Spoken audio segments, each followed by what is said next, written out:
Stop right there. I'm going to show you today what hidden damage looks like on a roof. I'm here in Allen, Texas, and when I inspected this roof, I had just inspected 3 roofs just down the street. None of those had damage, but when I got here and I looked at this roof, I really didn't expect any either, but then when I got on it, I found significant hail damage to the roof, and I'm going to show you what that looks like today. This is damage that you can't see from the ground.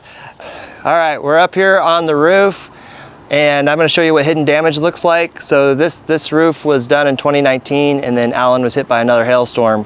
You can see here, really good hail hit there where the granules are knocked on, there, several impacts right here, and that's called hail bruising.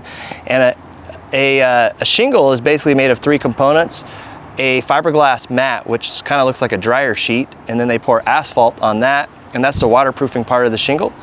And then the granules is what protects the asphalt from like the sun.